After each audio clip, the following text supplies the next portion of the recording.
बोले भगवान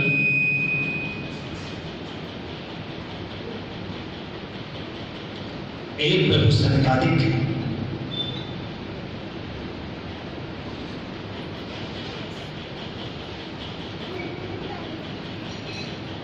अभी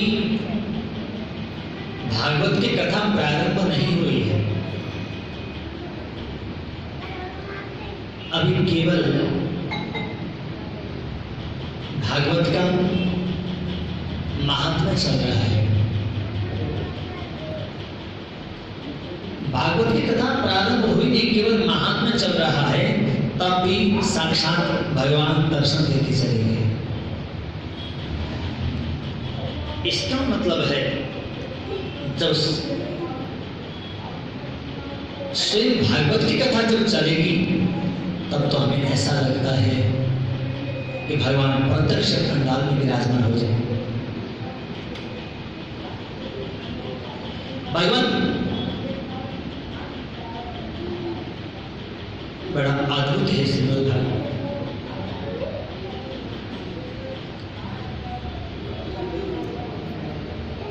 परंतु भगवान आप हमें ये बताएं, भागवत की कथा श्रवण करने से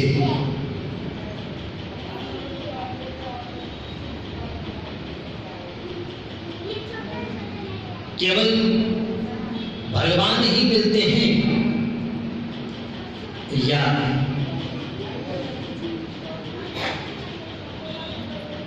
पापियों का पाप भी दूर होता है?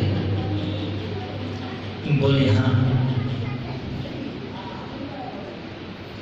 5 प्रकार के महापापी होते हैं। कौन कौन से?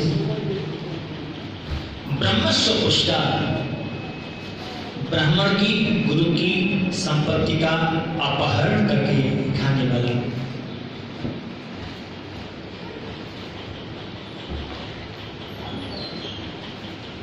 महापापी है।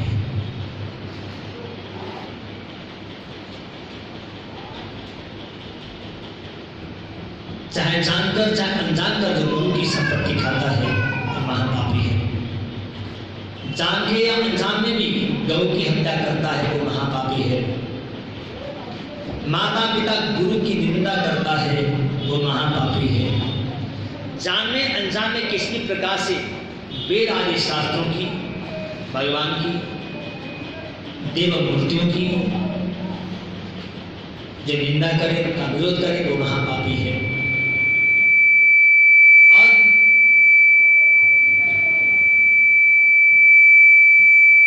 इसी प्रकार से 24 घंटा मदिरा को पीकर के मदिरा के मन में जो उन्मत्त रहता है, छल कपट ईर्ष्या चुगली द्वेष, ये सब जिस अपने जीवन की एक कर्तव्य समझ लिए हैं वो महापापी।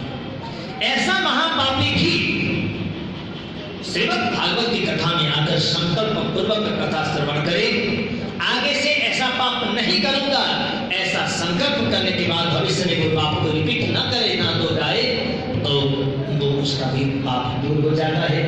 अंततः प्रभु की प्राप्ति हो जाती है, उसका बेड़ा पार हो जाता है। और कोई प्रूफ है? बोले सबसे बड़ा प्रमाण है उत्तम नाम के नगर में तुंगभद्रा नदी के पावन तट पर बड़े तपस्वी धर्मात्मा एक पंडित जी रहते हैं। उनका नाम आत्मदेव पंडित।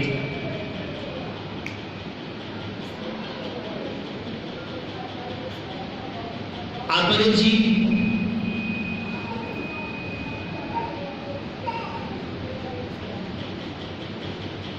कर्म की गति में थे, उनका कोई संतान नहीं।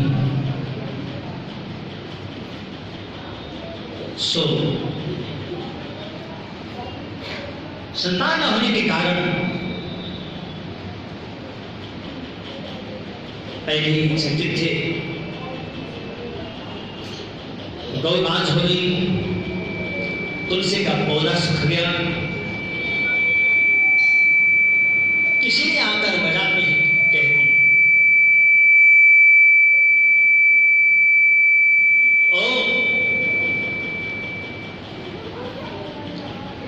समय कोई संतान नहीं है, इसलिए आपका तुलसी का पौधा सूख गया। आपका कोई संतान नहीं, इसलिए आपकी गौ बांझ हो गई। गोली का घाव तो ठीक हो भी जाता है, परंतु बोली का घाव कभी ठीक नहीं होता। मरने से भी ज्यादा तकलीफ हुई। मेरा पुत्र नहीं है, इसलिए गौ बांझ हो गई। मेरा पुत्र नहीं है, इसीलिए तुलसी का पौधा सूख गया। बिना पुत्र के जीने से मरना ही ठीक है, ऐसा जानकर हे पुत्र, हे पुत्र, हे पुत्र, हे पुत्र चिल्लाते चिल्लाते वन की ओर चले। रात्रि कब बीत गई पता ही नहीं चला। प्रातःकाल कब हुआ, सूर्योदय कब हो गए, मध्याकाश में सूर्य कब आए आगे पता ही नहीं चला। हे पुत्र, हे पुत्र, हे पुत्र, हे पुत्र कहते कहते अपने सिर को पटक पटक के प्रणाम करने की इच्छा से पेड़ के नीचे सिर को पटक रहे हैं। मध्य दिन के समय कोई संत उसी रास्ते से कहीं जा रहे थे, उन्होंने आवाज सुना, जैसे पीछे मुड़ के देखा तो कोई ब्राह्मण है, यज्ञ पवित्र कंठ में शोभायमान है, शिखासूत्र बने हुए हैं, मस्तिष्क में तिलक है, ब्रह्म तेज मस्तिष्क से छिड़क रहा है। अरे देखने में तो बड़े तपस्वी ब्राह्मण लगते हो, जानी लगते हो, परंतु मूर्ख की भांति क्यों रो रहे हो, क्यों छटपटा रहे हो? बुद्ध ने कहा, आए चरणों में प्रणाम करके बोले, बाबा मेरा नाम आत्मदेव है, ब्राह्मण हूं, पांडित्य कर्म करता हूं, इसीलिए आया हूं कि प्राण निकाल दो। परंतु क्यों? मेरा पुत्र नहीं है, इसलिए।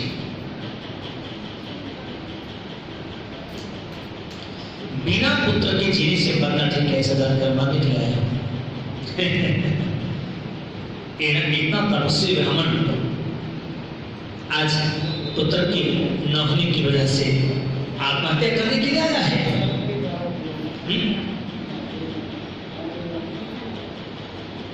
जरा पास में आओ, पास में। बोले, हे विप्र, हे ब्राह्मण, तुम पुत्र की लालसा को छोड़ दो, भगवान का भजन करो, तुम्हारा कल्याण हो जाएगा। सुनो, भगवान को ही अपना पुत्र मानो, जो संसार के पुत्र हैं, संतान हैं।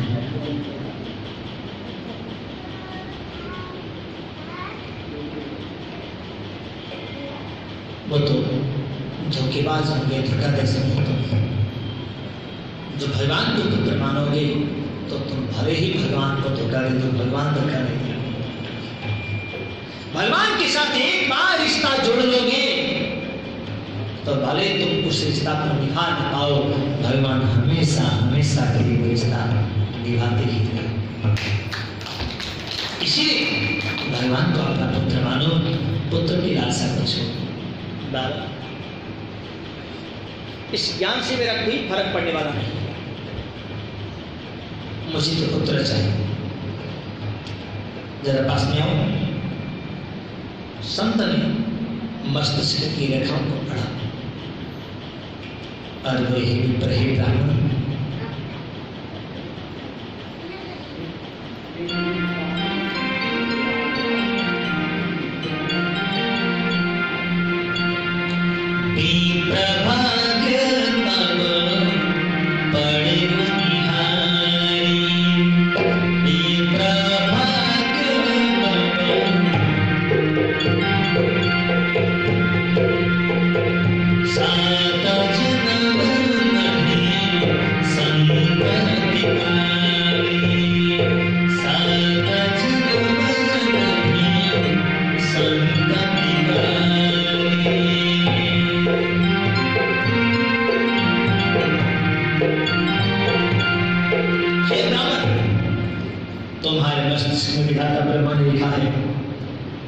एक क्या, दो क्या, तीन क्या, 7 जन्म तक तुम्हारे कोई संतान का योग नहीं।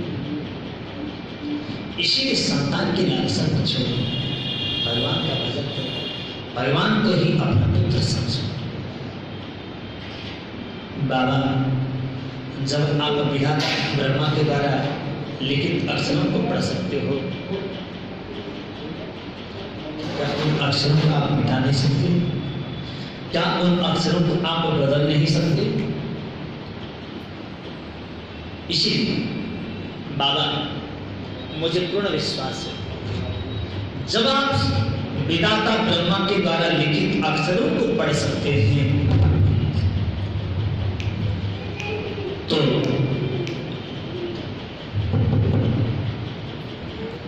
उन अक्षरों को पढ़ सकते हैं, देख सकते हैं, तो उन अक्षरों को आप बदल भी सकते हैं, उन अक्षरों को आप मिटा भी सकते हैं, उन अक्षरों को आप काट भी सकते हैं। मुझे विश्वास है। मुझे पुत्र चाहिए, पुत्र दो बाबा। पुत्र देना हो तो दो, नहीं तो आपके सिर पर अपने शिष्य को पटक पटक कर प्रणाम तक कर दूंगा, रो रो करके। पुत्र चाहिए, पुत्र दीजिए। एक माते का जैसे सिर पटकने लगे उनके चरणों में, संत ने देखा बहुत अजीब रहेगा, कहीं मैंने पुत्र देने से मना किए तो रो रो करके सिर पटक पटक के प्रणाम कर सकता है। इसीलिए अगर ये मर गया तो मुझे खाना का ब्रह्म हत्या का पाप लगेगा, ऐसा जान करके बोले, अरे ब्राह्मण, अरे विप्र रुको, एक मिनट रुको।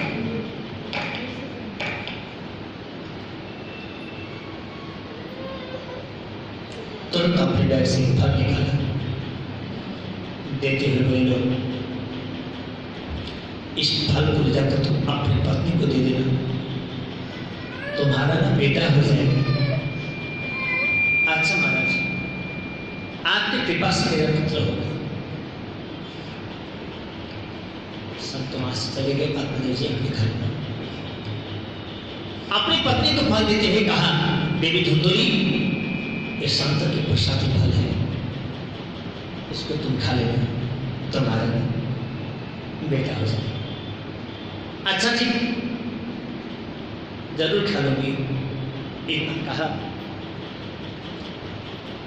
आत्मदेव पंडित जी तो यजमान के धार्मिक कार्य कराने के लिए चले गए, परंतु उसने उस फल को अपनी अलमारी में लाकर रख दिया और मन में उतर के लाकर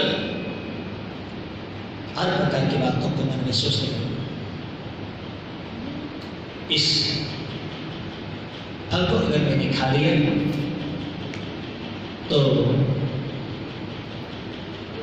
इस फल को खाया तो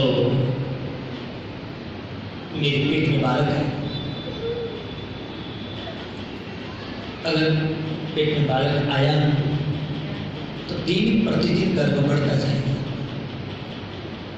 तो मैं खाना कैसे खाऊंगा? मेरा तो खाना पीना ही मुश्किल हो जाएगा। और कहीं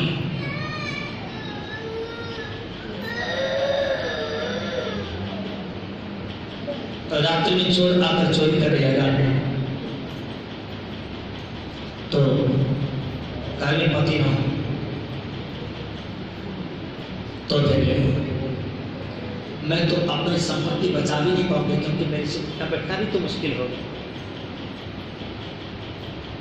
इसीलिए मैंने नहीं खाना।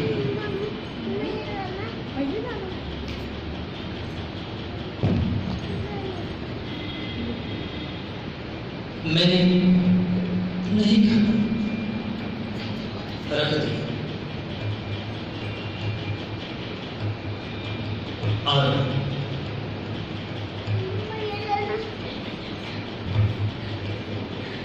कहा नहीं, अगर नहीं खाया, पतिया के पूछेंगे तुमने फल खाया तो कहने पड़ेगा हाँ जी खा लिया, तो क्या जवाब दें? अरे वो तो सब ठीक है, परंतु अगर इस फल को मैंने खा लिया, कहीं इसने प्रहलाद की तरह 100 वर्ष तक गर्भ में वास किया, तब तो फिर मेरा तो जीती जी मरना हो जाएगा। कहीं जन्म से उल्टा हो गया, टेढ़ा हो गया तो ऑपरेशन करना पड़ा, तब तो मैं तो मर ही गई।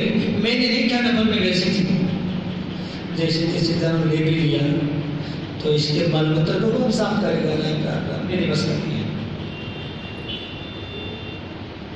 क्या कर? ऐसा सोच रही थी उतने में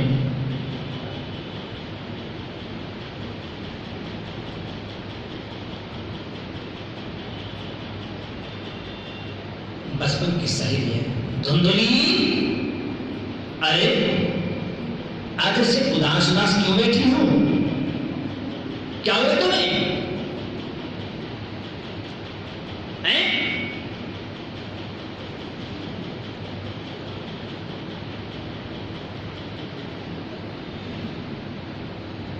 ऐसे अरे चिंता क्यों करती?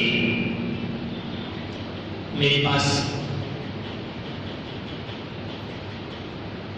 10 पुत्र पहले 11वें नंबर का मेरे पेट में ही 3 महीने का। मेरे घर में खाने के लिए बिल्कुल नहीं है, संतान बहुत ज्यादा है, तेरे यहाँ संपत्ति अपार है, खाने वाला कोई नहीं है, तो मेरे पति को कुछ काम दे देना, उनको मना लेना, जो 11वें नंबर का बेटा होगा मैं लाके तुझे दे दूंगी, तो अपने पति से कह देना मेरा बेटा हो गया। और ठीक,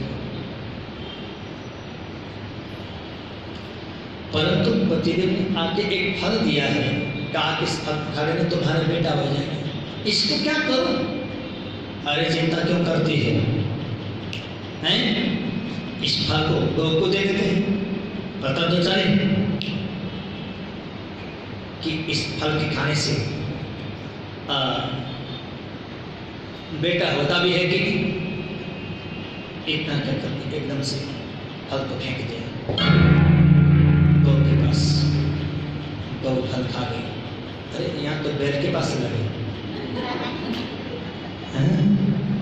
बोल राधे राधे। गौ उस फल को खा गई और गौ ही गर्भवती हो गई।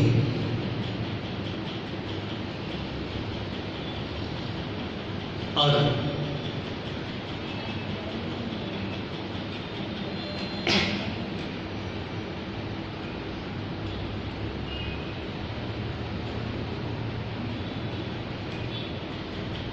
आज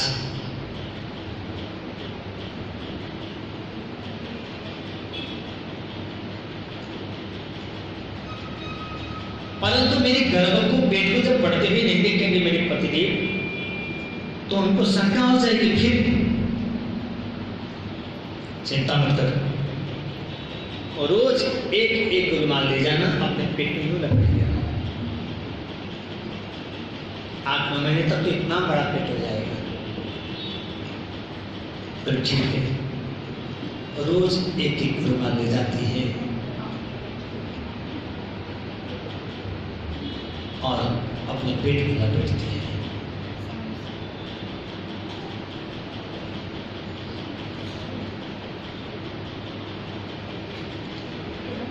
और रोज लपेटती है।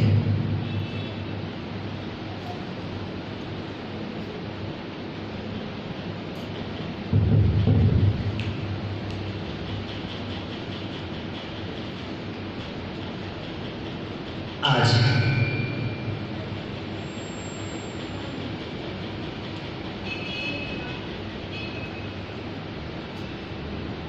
आपने पंडित जी बहुत ही प्रसन्न है कि मेरी पत्नी गर्भवती है, पेट में बच्चा आ गया है। एक दिन आपने पंडित जी यजमान के घर में गए थे, उस समय शहरी बच्चे को लेकर के आई और मौका देखकर बच्चे को धुंधुली के हवाले कर दिया। धुंधुली बोली, इस जो पेट में लगे हुए जो कपड़े हैं इनका क्या करूं?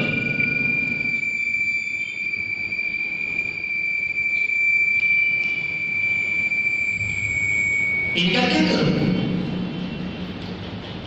बोले खोल करके सामने ले जाके आग लगा दे, पता तो चले कि बेटा हुआ है तो शिकायत भी हुई है। ऐसा नहीं किया आपने। पंडित जी अपने यजमान के घर से लेकर अपने घर तक खुशी के मारे नाचते नाचते आए। आज ज्योतिषी ब्राह्मण लोग आए, नामकरण करने लगे। आत्मदेव जी आपका बेटा है, इसीलिए आपके नाम के आगे थोड़ा सा कुछ जोड़कर आपके बच्चे का नाम निकल रहा है।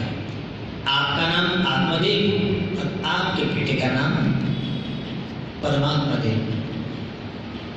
उतने में धुंधुली परिवार 7 महीने तक गर्भ में धारण किया मैंने। अरे बच्चे ने समय से पूर्व जन्म लिया और इसका लालन पालन करूंगी मैं, मलमूत्र साफ करूंगी मैं, और इसका नाम होगा आपके नाम के आगे कुछ जोड़कर। सच में पूछा जाए इसका नाम आपके नाम के आगे कुछ जोड़कर नहीं, बल्कि मेरे नाम के आगे कुछ जोड़कर होना चाहिए।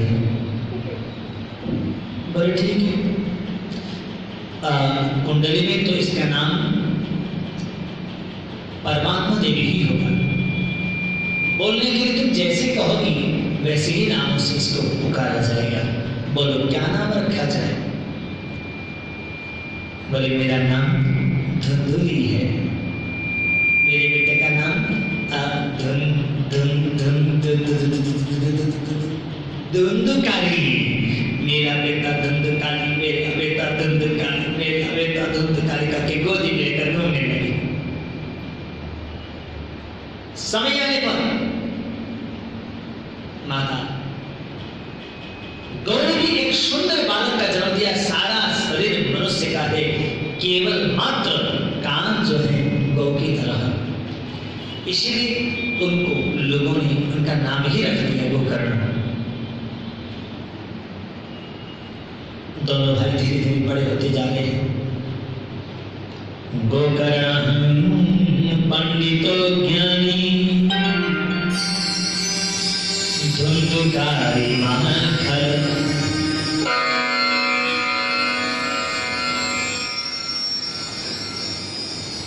गोकर्ण जी परम विद्वान, परम तपस्वी महापुरुष बने। धुंधुकारी पटमूर्ख बन गया, खल बन गया। यथा नाम तथा गुण। व्यक्ति में नाम का बड़ा प्रभाव होता है। आज जैसे बड़े हुए दोनों भाई, गोकर्ण जी तपस्वी बन गए, महापुरुष ज्ञानी बने, पंडित बने, पटमूर्ख बन गया है। धुंधुकारी चोरी करता है, डका डालता है, विश्राम का संग करता है। सो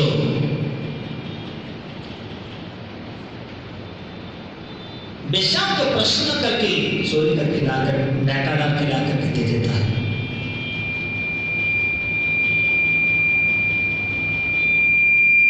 अंततः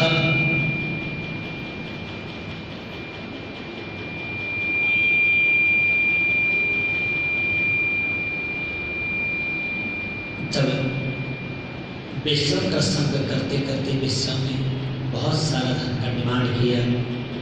विश्राम को प्रश्न करने के लिए घर की सारी संपत्ति खत्म कर दी। पिता के पास आकर के बोला, पिताजी धन चाहिए। बेटा कहाँ से तुमने सब खत्म कर दिया चोरी करके, देते हो कि नहीं? ऐसे जोर से लात मारा पिता के सिर में। पिता तो खून की धार निकल पड़ी सिर से। पिता को मार के चला गया। रात्रि का वो नींद कहाँ? अब तो भाई कहाँ जाए? अपना रोना किसको सुनाऊं? प्रतिष्ठामि पगच्छामि कोमे दुःखं व्यपोहेत् प्राणां त्यजामि दुःखेन हा कष्टं मम संस्कृत। कहाँ जाऊं अपना रोना? किसके पास रहूं? अपने आंसू किसके सामने बहाऊं? अपने मन की व्यथा किसको सुनाऊं? अपनी तकलीफ किसको बताऊं? प्राण त्याग और वे रात भर चिल्ला रहे।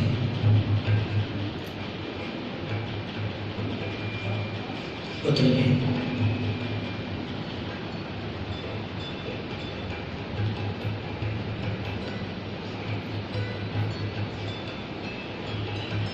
आज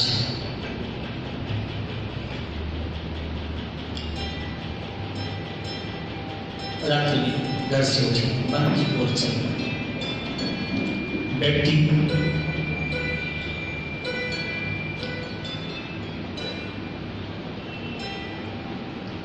दो कारणों से भगवान की ओर जाता है,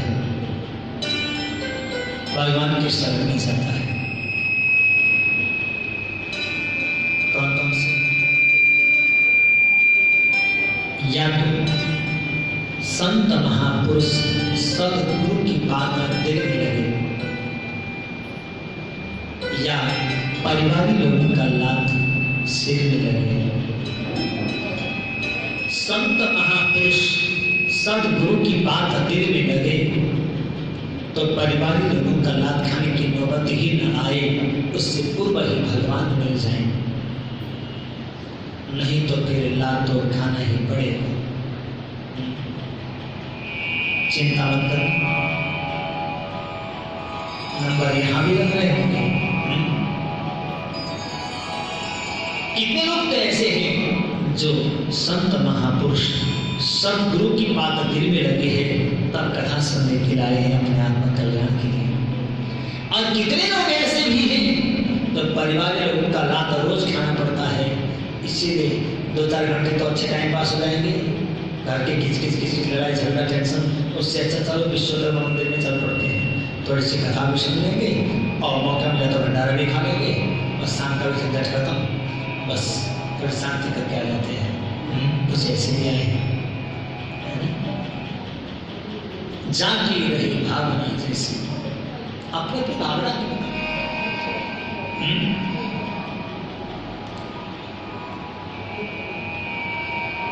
आज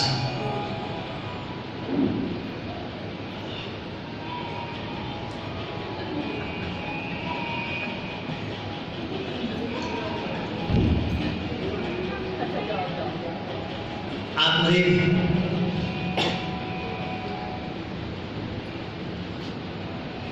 जी वहां से चल पड़े बल की ओर। रात्रि में तो है नहीं, वन में गए, जब जा रहे थे तो रास्ते में गौशाला में माता गौ की सेवा कर रहे हैं। गोकर्ण जी सो गोकर्ण जी को दिखा और बोले, बेटा गोकर्ण, मेरे असली पुत्र तुम हो, तुम बताओ अब मुझे क्या करना चाहिए, मैं कहाँ जाऊं, क्या करूं, मेरे लिए रास्ता बताओ, मार्गदर्शन। गोकर्ण जी बोले, पिताश्री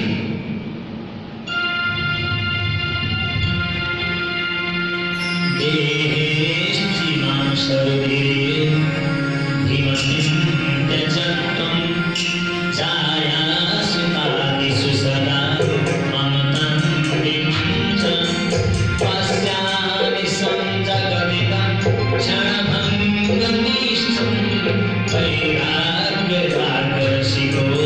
भवभक्तिनिष्ठं श्रीकृष्ण हरे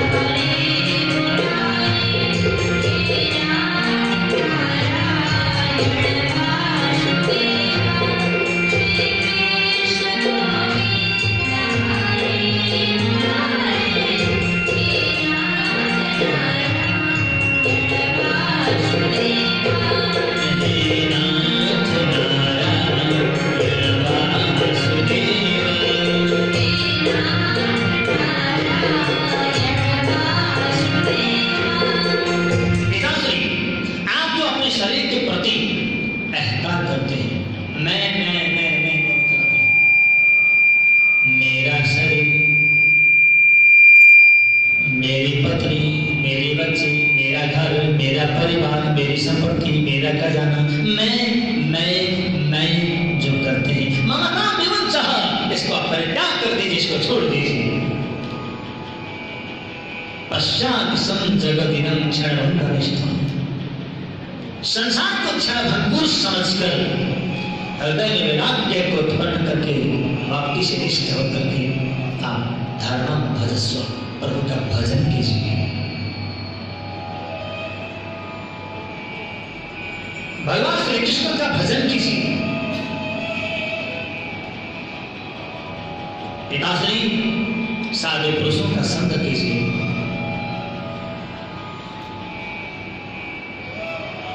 वन में जाकर के प्रभु का भजन कीजिए, आपका कल्याण हो जाएगा।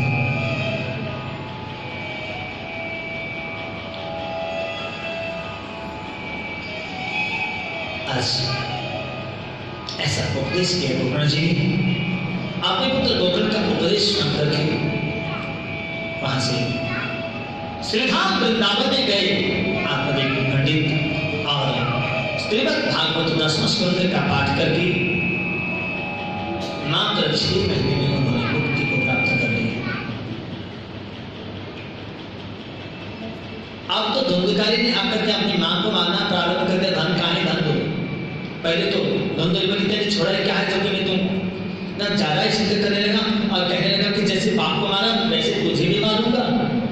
तो बोले मैं तो मजाक कर रही थी बेटा, बहुत धन है, आज मैं देती हूँ। उसने सोचा मरना ही है तो इसकी लात से क्यों मरूं, अपने आप ही क्यों ना मरूं। ऐसा जानते बोले बेटा मैं अभी देती हूँ, आज पीछे शक्ति करी पीछे एक पानी से सूखा हुआ माथा उस कुआं में धड़ाम से गिर गए। आज वहीं पर उसका प्राण तो हो गया। महाप्रेत की योनि उसको मिली। जीवन भर पति के साथ झूठ बोला है, कुकर्म किया है, अत्याचार किया है, इसलिए महाप्रेत की योनि मिली। आज गोकर्ण जी ने देखा जिस घर में सत्संग नहीं, सदाचार नहीं, माता पिता गुरु सेवा भक्ति नहीं, भगवान का भजन पूजन नहीं, उस घर में मुझे भी रहना नहीं चाहिए। वो भी तीर्थ यात्रा के लिए निकले। तीर्थ यात्रा करते करते करते सारी दुनिया में जब घूमे, अंततः जब गया में जाकर उन्होंने अपने माता पिता के नाम से पिंडदान दिया तो पंडा जी ने कहा आपका भाई धुंधकारी 5 विषम को लेके आया, उनके संग रहने लगा, विषम को प्रसन्न करने के लिए राजवासी बहुत सारा धन चोरी करके लेके आया और लाकर के जैसी अपने विषम को उसको संपत्ति को सौंप दिया। संपत्ति की लालच में आकर विषम ने धुंधकारी को मार दिया और उसके लाश को वहीं पर गाड़ दिया और स्वयं संपत्ति लेके भाग गई। वो भी प्रेत बना हुआ है, आप उसके नाम से भी पिंडदान दे दो। तो उन्होंने पंडा जी के कहने से उसके नाम से भी पिंडदान दे दिया गया। आज यात्रा के लिए निकले ही तीर्थ यात्रा करते करते करते करते अचानक मन में एक भावना आई, जननी जन्मभूमि स्वर्गादपि गरीयसी। एक जन्म जिसने दिया है वो जन्मदात्री मां, और एक जहां पर हमने जन्म लिया है वो जन्मभूमि स्वर्ग से भी पहले पूजनीय हुआ करती है। सारी दुनिया में खो लिया, मां तो रही नहीं, परंतु उस भूमि में जाके दर्शन करो, जन्मभूमि में जाऊं ऐसा जानकर अपने जन्मभूमि के लिए चले। रात्रि का समय गांव के लोग सब सोए हैं। आत्मदेव पंडित का सुनसान मकान तो है ही, रात्रि में वही विश्राम कर लेता हूँ, सुबह होते गांव के लोगों से मिल लूंगा। ऐसा जानकर के आत्मदेव पंडित जी के सुनसान मकान में जैसे जाकर बैठ गए। बहुत ही शांत वातावरण, एकांत वातावरण। ऐसा दिल किया कि यहाँ तो मुझे समाधि लगा लेना चाहिए, भजन करना चाहिए। अरे सुना तो जिंदगी में हमेशा मिलता है, परंतु भजन करने का अवसर कहाँ मिलता है। आज तो भजन करूंगा, समाधि लगाऊंगा। ऐसा जानकर जैसे समाधि लगाने लगे, अभी नेत्र बंद होने ही वाले थे, उसी समय सामने से सामने से एक भेड़ आ गई। अरे ये भेड़, देखते देखते भेड़ गायब हो गया, एकदम से हाथी आ गया। अरे हाथी, देखते देखते भैंसा आ गया। अरे भैंसा शक्र इंद्र, देखते देखते इंद्र प्रकट हो गए। शक्र चांदनी, देखते देखते अग्नि जलने लगी। पुरसा पुरसा भवत, देखते देखते एक छाया के रूप में एक पुरुष दिखाई दिया। अरे छाया पुरुष जैसे दिखाई दिया। देखते देखते वो भी गायब हो गए। बड़ी आवाजें निकालने लगा। सो गोपनाथ जी बोले, कौन हो तुम? हस्तम गतरु रात्रौ कुतो यातो दशमिमं। कौन हो तुम? हैं? किसने तुम्हारी ये दशा बनाई? तुम भूत हो, प्रेत हो, राक्षस हो, यक्ष हो, किन्नर हो, कौन हो? किस कारण से तुम्हारी ये दशा बनी? हैं? बोलो कौन? उतने में आवाज आई, करने लगा। गोपनाथ जी समझ गए बहुत बड़ा पापी है, अपराधी है, इसीलिए इसकी आवाज नहीं निकल रही है। ऐसा जानकर के उन्होंने कहा, उन्होंने देखा अपने कमंडल का थोड़ा सा जल का छींटा दे दिया। छींटा लगते ही उसके कुछ पांव कट गए। सो आवाज निकलने लगी, मैं हूं मैं कौन? बोले मैं आपका भाई धुंधुकारी। धुंधुकारी? अरे धुंधुकारी, पता चला तुम्हें किसने मार दिया है। तुम्हारी मुक्ति के लिए मैंने गया में पिंडदान कर दिया। गया में जिसके नाम से पिंडदान किया जाता है वो तो मुक्त हो जाता है। तुम तो आज भी प्रेत बन गए हैं, बैठे हो, ऐसा क्यों? मुक्ति ने कहा, भैया गया शांत सती नापी मुक्ति न भविष्यति उपायम् अपरं किंचित् तां विचारय संप्रतम् तां विचारय संप्रतम्। भैया आप ठीक कहते हैं, जिसके नाम से गया में पिंडदान दिया जाता है उसको मुक्ति मिलती है, परंतु किस पापी को? जो थर्ड क्लास का पापी होता है। मैं तो सेकंड क्लास का नहीं, फर्स्ट क्लास का नहीं, मैं तो होल फर्स्ट क्लास का पापी हूं। संसार में कौन सा ऐसा पाप है जो मैंने न किया हो? संसार में कौन सा ऐसा पापी है जिसने मेरे बराबर पाप किया हो? संसार में कोई भी ऐसा पाप नहीं जो मैंने न किया हो। भैया जिस घर में, जिस खानदान में मेरा जैसा पापी जन्म लेकर आया हो, न जाने इस खानदान का भी क्या हुआ होगा भैया। इसलिए मेरी मुक्ति बहुत अनिवार्य है। आज जिस घर में, जिस खानदान में आपका जैसा भाई मेरे मुझे मिला हो, फिर भी मैं नरक में तड़पता रहूं, इस प्रकार से नरक में नारकीय जिंदगी में जीता रहूं, प्रेत बन के रहूं, यह तो अच्छा नहीं। भाई आप मेरी मुक्ति का उपाय सोचिए। अरे धुंधुकारी, तुम्हारी मुक्ति में कैसे हो सकती है? गया में स्नात से भी नहीं हुई। भैया गया में एक क्या, दो क्या, तीन क्या? गया स्नात सती नदी मुक्ति न भविष्यति उपायम् अपरं किंचित् तां विचारय संप्रतम् तां विचारय संप्रतम्। गया में आप 100 श्राद्ध नहीं करेंगे तब भी मेरी मुक्ति नहीं हो सकती है। अन्य कोई उपाय करें भैया। धुंधुकारी, गया में 100 श्राद्ध करने से तुम्हारी मुक्ति नहीं हो सकती है, तो फिर तुम्हारे लिए कोई विशेष उपाय करना पड़ेगा। धुंधुकारी, जाओ तुम अपनी जगह पर बैठ जाओ, जैसे मैं बुलाऊंगा वैसे आ जाओ। पूरी रात्रि भर इसी चिंतन में रहे कि इस महाप्रेत का उद्धार कैसे करूं। संत जो है पापियों का, दुनिया के लोगों का हित चाहता है। संत दुनिया के लिए दुखी होता है, चिंतित होता है, और दुनिया के लोग केवल अपने स्वार्थ के लिए दुखी होते हैं, स्वार्थ के लिए चिंतित होते हैं। बस संत और सांसारिक लोग दोनों में यही फर्क है। संत और भक्त यही चाहता है कि श्रीमद् भागवत की हम कथा करा रहे हैं तो कथा में कोई कमी न होने पाए।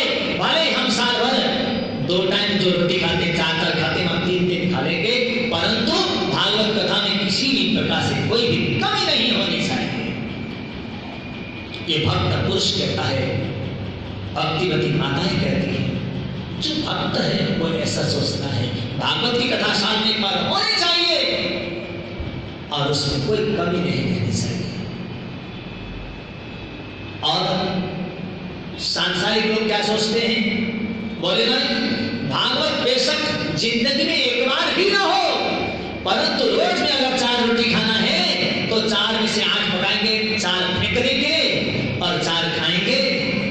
और साल में अगर 2 जोड़ी हमें शुद्ध बनाना हो तो 10 जोड़ी बनाएंगे, परंतु किसी को दान नहीं करेंगे, कहीं कथा में कुछ सत्संग में खर्च नहीं करेंगे। इस सांसारिक लोगों की सोच है, दोनों में यही फर्क है।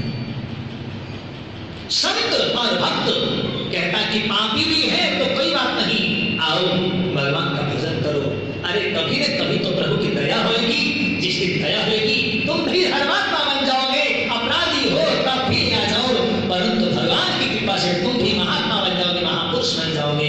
ये भक्त की और संत की सोच है। और अपराधी कहता कि तुम भगवान का भक्त क्यों बनते हो, अरे तुम भी अपराध करने के लिए आ जाओ, तुम्हें धर्म करने नहीं तो तुम्हें धर्म कर्म हम करने नहीं देंगे। देखो अपराधी की सोच है, सांसारिक की सोच है, दोनों में यही फर्क है। बोलो राधे राधे राधे राधे। आज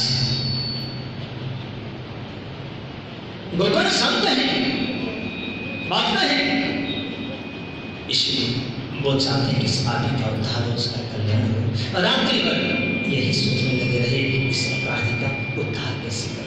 प्रातः का गांव के लोगों ने आकर के भीड़ लगाया, तो वो हमारे गांव के संत आए, बड़े भाई के तीर्थों में गए हैं आप, तो बताइए उस तीर्थों में क्या देखा। अरे आप काशी गए होंगे, छोटी काशी गए होंगे, आधी काशी गए होंगे, पूर्ण काशी गए होंगे, हैं?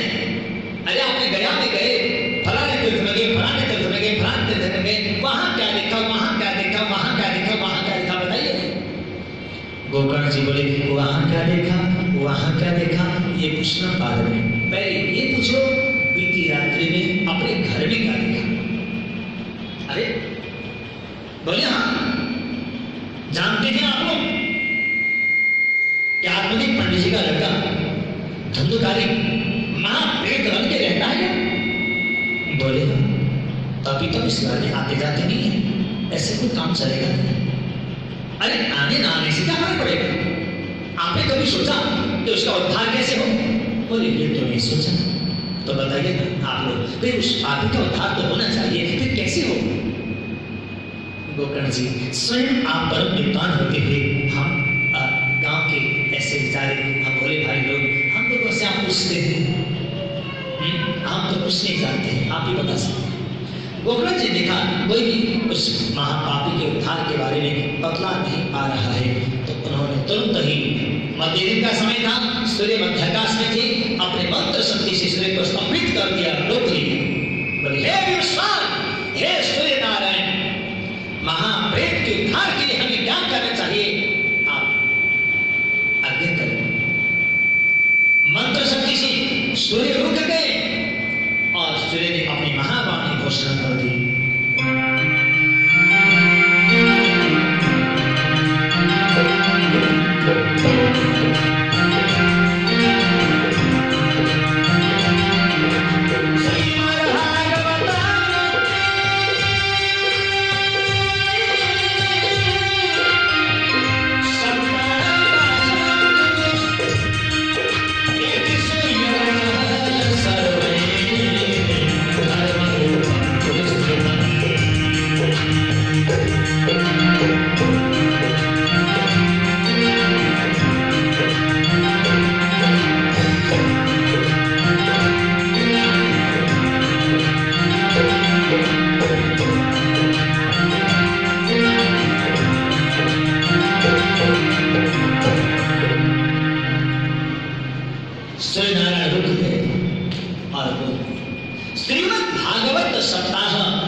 गोकर्ण जी स्वयं परम विद्वान है, शासन सदा तक के विराजमान हो गए, विद्वान ब्राह्मण को यजमान के रूप में संकल्प दिलवा करके बैठा दिया और भक्ति यानी इस हिंदुकारी के निमित्त उसके आत्म कल्याण के लिए आसन लगा दिए, बिछा दिए और संकल्प कर दिया गया कि हे धुंधकारी, तुम्हारे निमित्त श्रीमद् भागवत की कथा हो रही है, तुम जहां कहीं भी हो आकर के अपना आसन ग्रहण करो। हो धुंधकारी यहाँ गच्छे हा दुष्टासन ग्रहण करो।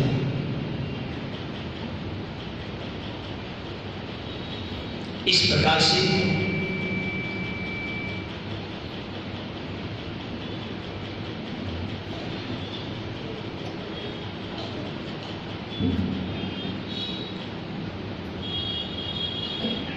धुंधकारी आया,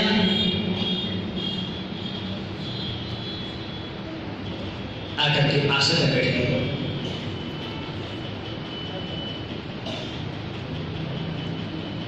और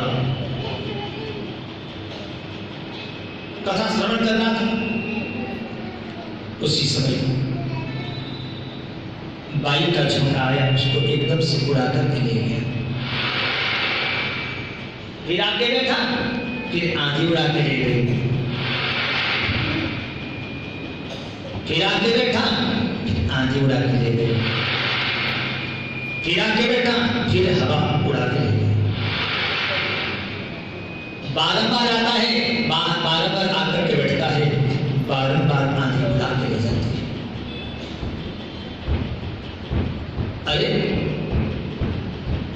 यहां तो कथा प्रारंभ भी हो रही और मैं कथा सुन नहीं पा रहा हूं।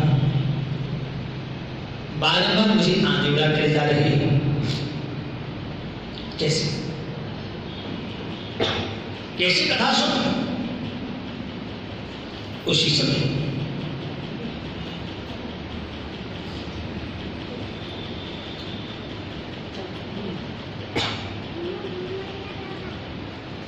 आज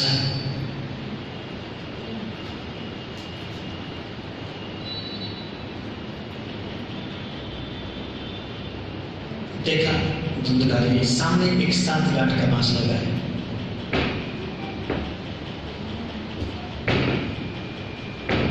उस 7 गांठ के बांस में सबसे नीचे छोटा सा छेद है। वायु रूप तो है ही, उसी छेद से उसने भीतर प्रवेश किया और बांस की गांठ में बैठ करके कथा श्रवण करने लगा। जैसे ही कथा का प्रथम दिन संपन्न हुआ, बांस की पहली ग्रंथि फट गई।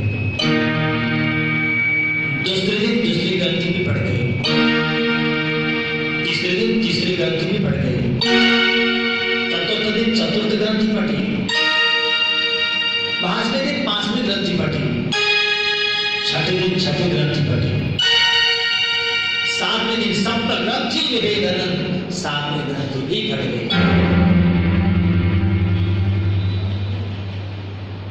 आज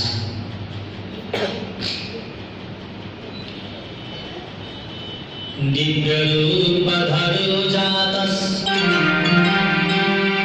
तुलसीता मंडितः पीतवासा घनश्यामो मुकुटी कलान्वितः।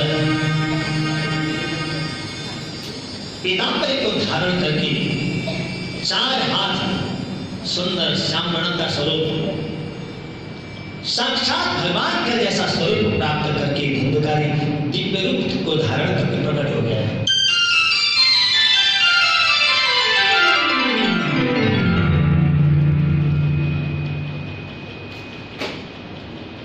आज प्रकट होते ही धुंधकारी ने कहा, भैया गोकर्ण प्रणाम। अरे धुंधकारी तो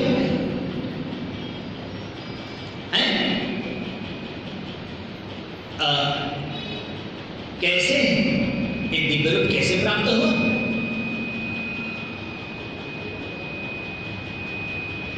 बोला सब आपका आशीर्वाद और श्रीमद् भागवत जी की कृपा से।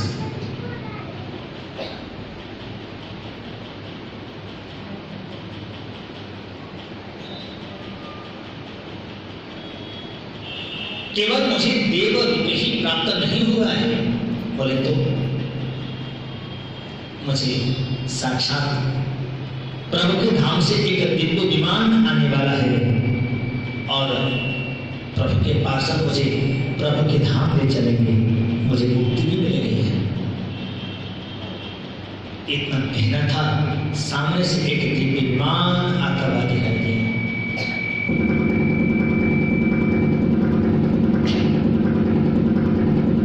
उस विमान में प्रभु के पार्षद बैठे। आइए धुंधकारी जी, हम आपको लेने आए हैं, प्रभु के धाम ले जाना चाहते हैं।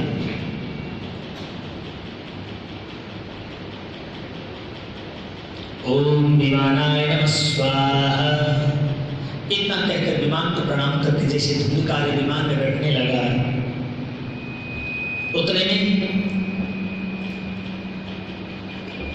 गोकर्ण जी ने कहा,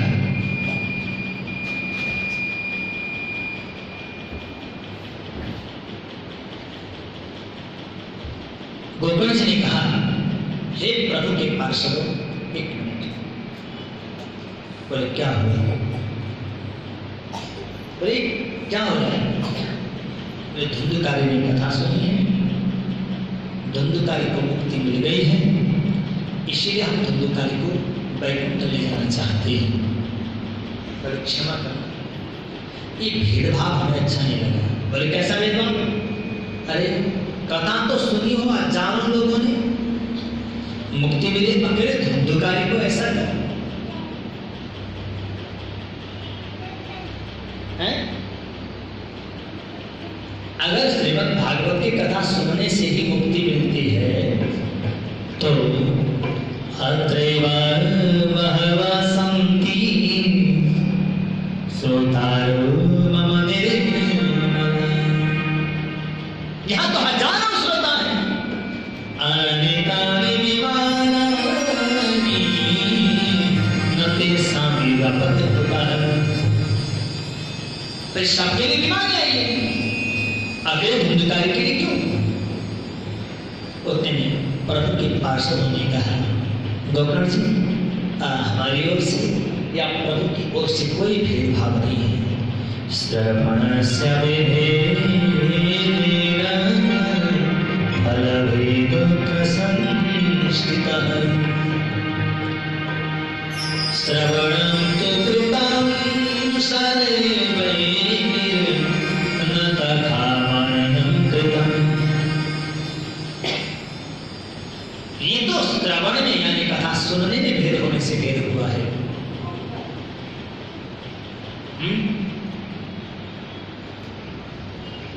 श्रवण तो सभी ने किया, परंतु मनन सभी ने नहीं किया। ध्यान देना, कथा सुनने से ही हम भक्त नहीं बन जाते। कथा सुनने से ही भगवान मिलेंगे जरूरी नहीं है। कथा सुनने से ही भक्ति में हम परिपूर्ण हो जाएंगे कोई आवश्यक नहीं है। कथा सुनने से ही मुक्ति मिलेगी कोई जरूरी नहीं है। श्रवण के साथ मनन भी चाहिए। मनन का मतलब कथा में जो कहा गया है उसको अपने जीवन में उतारना। कथा सुनने से मुक्ति मिल जाती तो कथा तो आप लोगों ने हमारे द्वारा मेरे ख्याल में 25-30 बार ही सुन लिया है ना। ऐसे न जाने कितने कथावाचक आजकल आते हैं।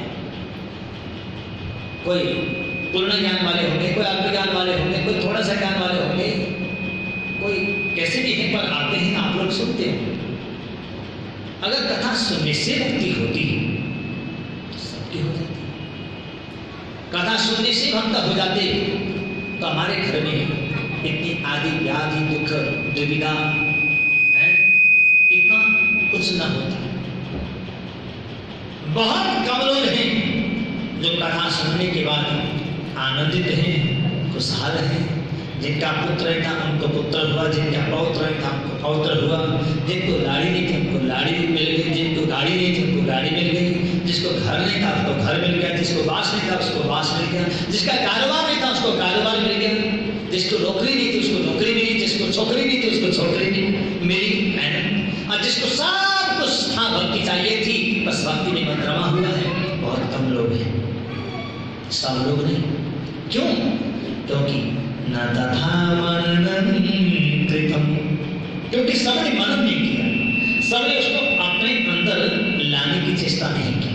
अरे कथा सुनने के बाद भी अगर हम कथा की बातों को अपने जीवन में प्रैक्टिकल में उतारने में असक्षम हैं तो सुनने का इतना ज्यादा लाभ नहीं है।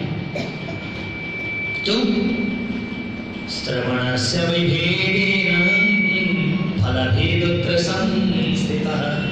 कथा के श्रवण में भेद है, सुनते तो जरूर है, इधर से सुनते इधर से उड़ा देते हैं।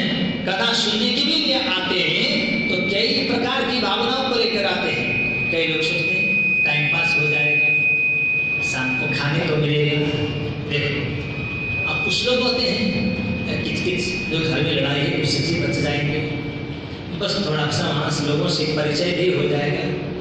कुछ लोग बोलते नहीं, वहाँ जाएंगे तो थोड़ा लोगों के साथ बातें करने को मिलेंगी। घर में अकेले अकेले सुनसान पड़े रहना पड़ता है, बच्चे सब नौकरी में बिजनेस में हैं, वहाँ जाएंगे तो थोड़ा सा लोगों से बातचीत हो जाएगी, इधर उधर गुसर करने को मिलेगा, इधर उधर की छुट्टियाँ लगाने को मिलेगा, और कुछ नहीं तो बहू की बुराई तो करने को मिल ही जाएगी। अरे कुछ ना भी नहीं तो सासू जी के बारे में खूब सासू जी को हवा में उड़ाने को मिल जाएगा। प्रेम में तो उड़ा नहीं पाएंगे परंतु हवा में जरूर उड़ाएंगे, है ना? तो वो मौका मिल जाएगा। भावना देखो, कोई लोग कहते हैं हाँ कथा कराया तो है, गुरुजी तो हमारे लिए वही है, परंतु हम एक पैसे का सहयोग नहीं करेंगे। बोले क्यों? क्योंकि राणा ने हमें क्यों नहीं फोन किया? अरे राणा अकेला करता रहे जब हमें वास्ता ही नहीं किया उसने।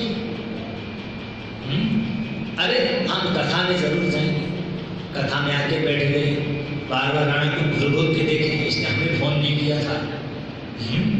राणा जी बोले मैं जी तुझे कितनी गए सी, अरे बड़े साल ना हुए तो सारे दर्शन के तो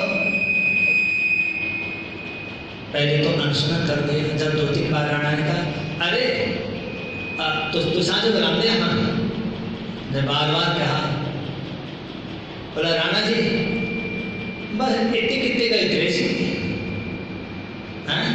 उधर गए था, उधर गए था, उधर खाना खाने गए थे, उधर कल भी सारे में जाता है।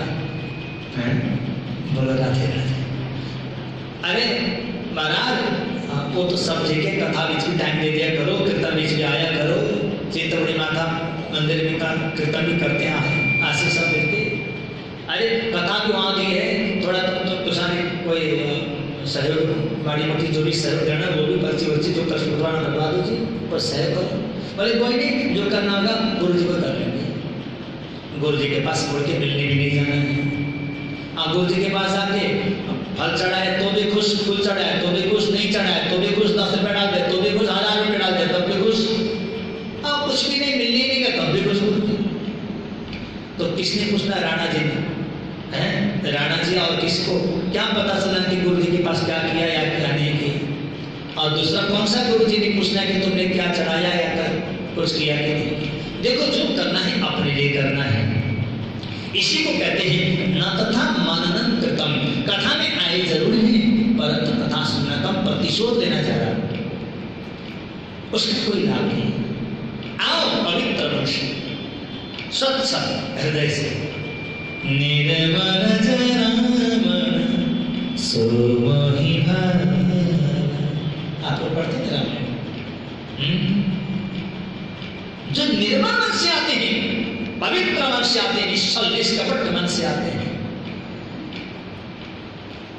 वही मुझे प्रिय लगते हैं, भगवान की वाणी है।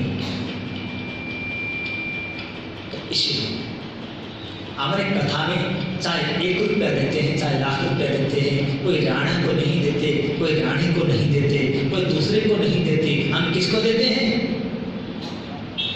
अपने को देते हैं। कथा का तो माध्यम है, एक कथा का आयोजन माध्यम है, और कार्य करने वाले कार्यकर्ता उस माध्यम की एक कड़ी है।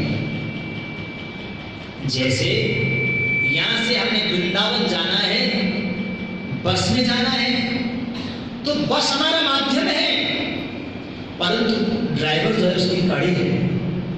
अगर ड्राइवर नहीं होगा तब भी बस वहां नहीं पहुंचेगी, और बस नहीं जाएगी, खाली ड्राइवर होगा तब भी हम वहां नहीं पहुंचेंगे। इसीलिए बस भी चाहिए तो ड्राइवर भी चाहिए, तब जाके हम वृंदावन पहुंचेंगे, तब दर्शन करके आ पाएंगे। इसीलिए यहाँ तो कार्यकर्ता भी चाहिए, है जिनके माध्यम से भागवत का आयोजन हो, और भागवत कथा भी चाहिए, तब जाकर के भगवान की भक्ति संभव हो पाएगी। बोलो राधे राधे। जो हम दान देते हैं कथा के लिए, कीर्तन के लिए, भंडारे के लिए, वो सब ये ना समझें हम कि शायद हम गुरु जी को दे रहे हैं, या राणा जी को दे रहे हैं, या फलानी समिति को दे रहे हैं, या फलाने मंदिर को दे रहे हैं। वो घूम फिर के हम अपने को दे रहे हैं। आज हम 1 रुपया देंगे, वही हमारा लाख रुपया बनकर हमें वर्षेगा। आज हम लाख रुपया देंगे, कल वही करोड़ रुपया बनकर के वर्षेगा। बैंक में रखते हैं तो हम 1 लाख रुपया रखेंगे तो मुश्किल से साल में 5-6 हजार ब्याज मिल जाएगा। परंतु जब भगवान की कथाओं के लिए, भगवान की सत्संग के लिए, सदगुरु के चरणों में जब हम 1 रुपया भी लगाते हैं तो लाखों बनकर के रिटर्न मिलता है, तो चक्रवृद्धि का भी चक्रवृद्धि ब्याज में मिल जाता है। ये तो बहुत ज्यादा फलदायी होता है, जो हमें पता भी नहीं चलता, हमारी समझ से बारे होता है। बोलो राधे राधे। जैसे हम किसी को 1 किलो घी देंगे,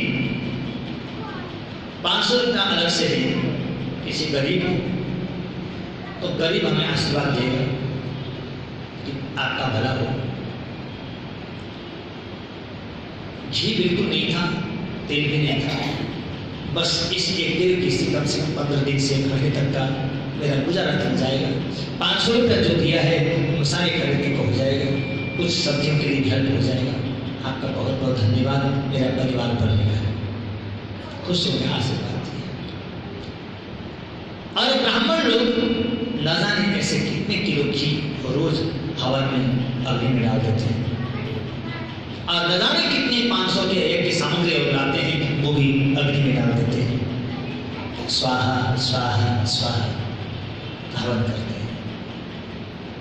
कुछ नास्तिक प्रवृत्ति के लोग इसमें कमेंट करते हैं कि जो घी आग में जलाया जाता है, जो हवन सामग्री खरीद के लाई जाती है, उसके बदले में घी किसी गरीब को दो, वो जो हवन की सामग्री उसके बदले में पैसे किसी गरीब को दो, तो उसका भला हो जाए।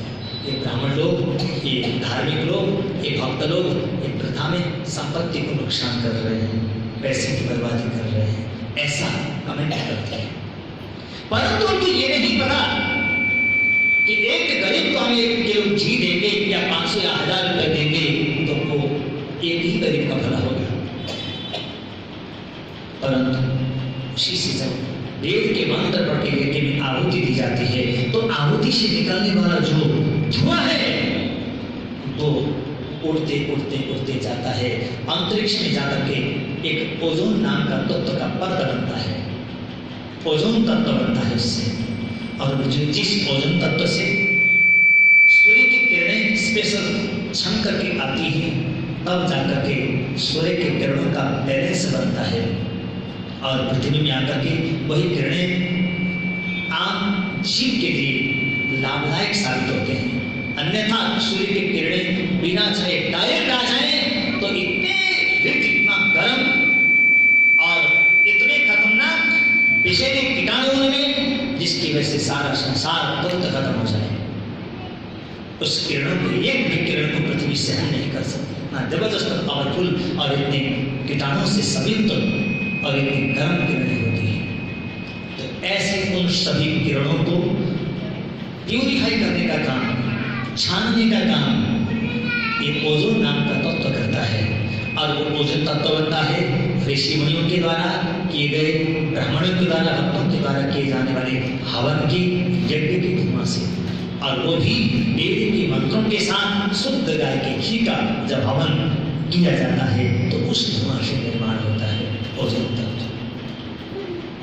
आज यही कारण है कई जगह पर अति वृष्टि, अति ठंडी और अति गर्मी अलग अलग हो जाना समय, और मौसम क्लाइमेट का बदल जाना, गर्मी में सर्दी, सर्दी में गर्मी, बारिश में गर्मी, गर्मी में बारिश, ये जो क्लाइमेट का परिवर्तन, ग्लोबल चेंजिंग, इसका कारण यही है क्योंकि आज के समय में वेद के मंत्रों के ज्ञाता विद्वान ब्राह्मण लोगों की कमी होती जा रही है और धर्म के प्रति श्रद्धा रखने वाले श्रद्धालु भक्तों की, उसके लिए खर्च करने वाले भक्तों की कमी होती जा रही है, जिसकी वजह से यज्ञ अनुष्ठान कम होने लगे और होने लगे तो बिना वेद मंत्र के मूर्ख के द्वारा कराए जाने लगे और मूर्ख ही पंडित है, मूर्ख ही आयोजक है, केवल पैसे के बल पर ही काम होता है, जिसकी वजह से असली यज्ञ सही ढंग से संपन्न न होने के कारण से बस वेद के मंत्र का ज्ञान नहीं है, शुद्ध देसी घी की जगह मिलावट वाला घी है, बस उसका हवन होता है, मंत्रों की जगह पर हनुमान चालीसा पढ़ करके हवन होते हैं, कई जगह ऐसा होता है। ये दिव्य हनुमान चालीसा अपने आप में मंत्र है, परंतु वो हवन का मंत्र नहीं है, वो केवल पाठ करने का मंत्र है। सबका मंत्रों का अलग अलग प्रभाव और अपना अपना अलग अलग स्थान है। तो इसलिए जब वेद के ज्ञाता लोग कम हो गए और वैदिक रीति खत्म होती जा रही है, उसकी वजह से यज्ञ अनुष्ठान हवन आदि कर्म कम होने लगे और जिसकी वजह से ओजोन तत्व थोड़ा पतला होता गया। जहां जहां थोड़ा सा पतला होता गया, थोड़ा सा दाग बनता गया, वहां किरणें डायरेक्ट मतलब थोड़ा सा कम छड़ने लगी, जिसकी वजह से पृथ्वी में तापक्रम बढ़ गया और तापक्रम बढ़ने से तापक्रम से अनेक प्रकार की नई नई बीमारियां प्रकट होती जा रही हैं और जहां पर थोड़ा गाढ़ापन रह गया यानी वो इधर उधर खिसक गया, जिसकी वजह से वहां ज्यादा अति सर्दी होने लगी, इस सर्दी से होने वाले रोग वहां प्रकट होने लगे। तो इसीलिए ओजोन नाम का जो तत्व है वो सूर्य की किरणों को सही तरीके से बैलेंस करके तब पृथ्वी में जितना आवश्यक है उतने तरीके से भेजता है। वो काम किससे होता है? वही 1 किलो घी अथवा 1 किलो घी का मतलब जो अभी चर्चा चल रही थी, 1 किलो घी गरीब को दे दिया जाता तो उसका भला हो जाता। आप बताओ, वो 1 किलो घी अगर गरीब को दिया जाता तो एक ही गरीब का भला होता और उससे जब यज्ञ में आहुति डाली गई तो उससे कितनों का भला हुआ? सारी दुनिया का भला हुआ। एक गरीब का, सारे अमीर का, गरीब का, सारी पृथ्वी और समस्त चराचर प्राणियों का भला हुआ। इसीलिए केवल एक का कल्याण छोटी बात है, सबका कल्याण सबसे बड़ी बात है। जहां सबकी बारी हो तो फिर सबकी हित की बात पहले करनी चाहिए, फिर एक की हित बाद में। बोलो राधे राधे।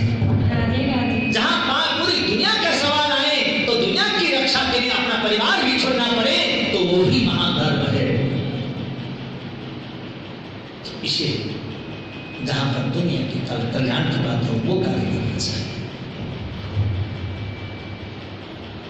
तो श्रवणस्य विभेदेन फलभेदो प्रशस्त।